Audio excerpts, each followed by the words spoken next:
bahawa kenapa orang yang mengambil daging kambing itu alatnya lebih lembut, lebih halus, ya. Sebab apa? Sebab dalam daging kambing itu dia mengandungi omega 3.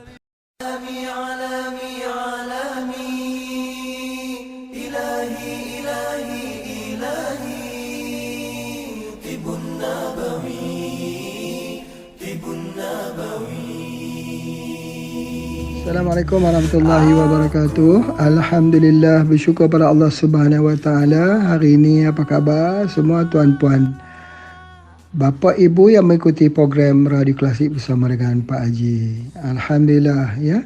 Hari ini adalah merupakan hari yang terbaik dalam hidup kita. Harus kita merasakan begitu. Jangan pula kita merasakan hari ini hari yang paling malang dalam hidupku. Jangan begitu, ya. Sebab apa? Setiap hari Allah berikan penambahan waktu, penambahan masa, penambahan hari, bulan dan tahun. Berartinya itu adalah satu modal hidup. Peluang modal hidup. Kalau kita tak ada modal, kita buat bisnes, kita tak ada modal, kita habis modal. Berartinya kita tidak boleh berbisnes lagi. Kita tak boleh berkarya lagi. Kita tak boleh lagi untuk nak jadikan hidup kita ni terus aktif. Tetapi selagi ada modal, walaupun kita jatuh, kita boleh bangun semula. Jadi modal yang terbesar ialah modal hidup. Jadi oleh sebab itu, Pak Haji katakan, hendaklah kita merasakan bahawa hari ini adalah hari yang terbaik dalam hidup kita. Masya Allah, Masya Allah. Baik, hari yang terbaik dan hari yang paling elok dalam hidup kita ni, mari kita cuba berkarya dengan sebaik mungkin. Salah satu karya yang kita boleh hasilkan ialah dengan kita cuba menyampaikan produk-produk yang baik, produk-produk yang halal lagi baik ini kepada masyarakat yang berada di keliling kita. Walaupun kita bukan stokis, walaupun kita bukan daripada ejen stok, tetapi kita mengambil peranan bahawa kita tetap menyampaikan kepada siapa saja yang berada di keliling kita. Itu adalah satu kebaikan. Mungkin kita pernah menyampaikan kepada seorang satu info yang kita tak sedar bahawa info itu telah mengubah kehidupannya. Mungkin kita tak sedar.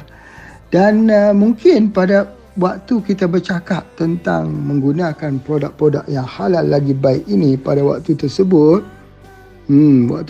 juga Allah Subhanahu Wa Taala telah memberikan hidayah kepada orang yang mendengarnya. Masya Allah. Sebab itulah kalau kita nak menyampaikan Islam pada seorang, sampaikan. Tak kira waktu, tak kira detik mana, sampaikan. Kerana hidayah kita tidak tahu bila dia akan mendarat di hati seseorang. Baik. Produk yang baik ni kenapa kita perlu ambil? Kerana dia mempengaruhi akhlak. Ya. Jadi oleh sebab itu maka kita tengok para pengkaji yang Pak Haji tunjukkan di sini, pengkaji dalam nutrisi Islam mendapati bahawa kenapa orang yang mengambil daging kambing itu alatnya lebih lembut, lebih halus. Ya. Sebab apa? Sebab dalam daging kambing itu dia mengandungi omega 3. Salah satu daripada omega 3 fungsinya ialah untuk coolkan kita punya emosi. Ya, kalau orang itu selalu emosinya tak boleh kontrol, tak terkontrol lah. Jadi kita ambil daging kambing. Ya, daging kambing itu menyebabkan dia akan kontrol, dia akan lebih boleh orang kata menghaluskan perasaannya. Itu kelebihan.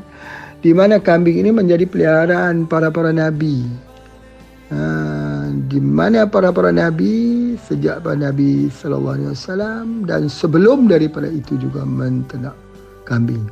Itu adalah satu kebaikan. Jadi begitulah yang nak sebutkan halal lagi baik. Begitu juga kalau kita mengambil makanan-makanan pada setiap hari, makanan-makanan yang halal, mudah bagi kita untuk kontrol perasaan kita. Tapi cuba kita tengok berapa banyak jenayah yang dihasilkan hasil daripada makanan minuman yang haram. Ya, sebab apa? Sebab dia mempengaruhi ruh diri seorang. Jadi sebaik-baiknya ketika kita membeli sesuatu produk, maka kita tengok dulu ini ada halal atau tidak. Itu yang pertama. Yang kedua, apakah ini dihasilkan daripada umat Islam? Yang ketiga, kita kena lihat bahawa dia mestilah Ya, kalau sebaik-baiknya makanan itu yang dimasak oleh orang yang solat, orang yang berwuduk, orang yang tak berada dalam, orang yang tak pernah solat, dia tak berwuduk, dia bersentiasa dalam janabah, sentiasa dalam hadas.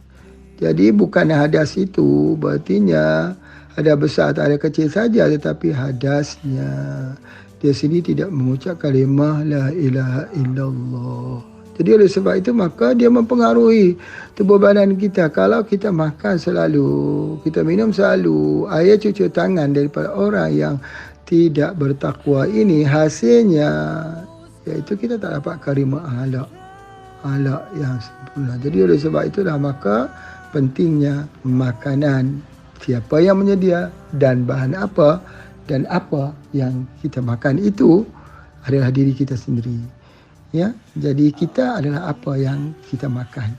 Sama juga dengan penyakit. Beritahu kepada aku apa yang kamu makan, nanti aku akan beritahu apa penyakit kamu. Sama juga dengan kita adalah apa yang kita makan. Bahawa kalau kita banyak pada setiap hari makan, mengkonsumsi yang haram-haram, maka itu adalah melahirkan diri kita pada hari ini. Jiwanya yang keras, payah untuk mendapat petunjuk, tidak mau kepada kebaikan. Yang fikirnya bagaimana nak hidup di dunia ini 100%, tak memikirkan bagaimana perjalanannya untuk menuju Allah Subhanahu Wa Taala. Jadi itu yang terjadi kerana makanan yang haram. Apatah lagi bila kita mengambil ubat-ubatan, maka kita lebih sensitif bahawa obat itu adalah untuk mengobati holistik manusia. Holistik itu ialah roh dan fiziknya. Kalau obat itu hanya untuk fiziknya saja, maka dia tidak mempengaruhi holistiknya, maka penyakit itu tak akan hilang. Penyakit akan jadi sembuh bila kita memiliki perawatan holistic healing, iaitu dengan di samping kita mengambil herba, mengambil ubat, pada masa yang sama kita merenung diri kita sendiri. Pada masa yang sama kita berzikir, kita baca Quran, kita bersahabat kata Nabi, maka itulah yang dinamakan holistic healing. Tapi kalaulah kita tidak ada unsur-unsur holistic healing itu, maka penyembuhannya itu hanya berlaku pada fiziknya saja dan mudah. Nanti akan berlaku penyakit yang kedua, yang ketiga, dan akan berulang ya terus menerus. Jadi alhamdulillah. Jadi dalam radio klasik ini kita mementingkan bahawa pengambilan makanan, pengambilan ubatan mesti ambil yang halal dari cuci tangan orang-orang yang berwuduk, orang yang solat. Itu yang kedua pentingnya. Dan yang ketiganya, maka apa juga ya yang kita buat, mesti kembali semula kepada Islam, di mana wang-wang yang kita belanjakan itu insya-Allah keuntungannya untuk tahfiz kalau seperti kita, ya untuk pembangunan-pembangunan yang diperlukan, ya untuk meninggikan agama Allah. Jadi kita berbelanja, di mana hasil perbelanjaan yang kita keluarkan itu adalah untuk agama Allah. Jadi dia sudah jadi satu bahan dakwah. Jadi oleh sebab itu kenapa perlu kita sama bantu dan kuat menguat antaranya. Dan apabila kita membuat pilihan kepada produk-produk ini, maka pilihannya itu mesti lihat ke mana penghujungnya. Ya, penghujung daripada pembelian kita itu. Yang itu kesimpulan yang Pak Haji nak sampaikan. Bahawa Pak Haji percaya bahawa bagi mereka yang mengikuti program radio klasik ini, Allah berikan wahyun islami, yakni kesedaran Islam, kesedaran untuk beramal. Jadi dan kita menjadi umat dakwah, umat yang terbaik yang dijanjikan. Umat yang terbaik yang dijanjikan itu bukan hanya menjadi pengguna, tetapi dia juga menjadi pemasar, menjadi distributor, dia juga as a trader, mengikuti langkah Nabi sallallahu alaihi wasallam. Profession Rasulullah sallallahu alaihi wasallam di dalam ekonomi as a trader, membawa barang-barangan Khadijah Al-Khuwailid dan terkenal di tanah Hijaz, seorang peniaga yang ulung. Jadi bagaimana kita menekuni, mengikuti tapak jejak-jejak yang ditinggalkan oleh Nabi SAW. Baik, kalau begitu, mana-mana juga, apa-apa juga produk yang kita keluarkan yang berada di pasaran itu, Pak Haji mohon kepada semua mereka yang mengikuti Radio Klasik Pak Haji ini, tolonglah walaupun dengan membeli satu produk yang khususnya keuntungannya kembali kepada kita. Baik, terima kasih semua yang mengikuti program Radio Klasik Pak Haji. Assalamualaikum warahmatullahi wabarakatuh.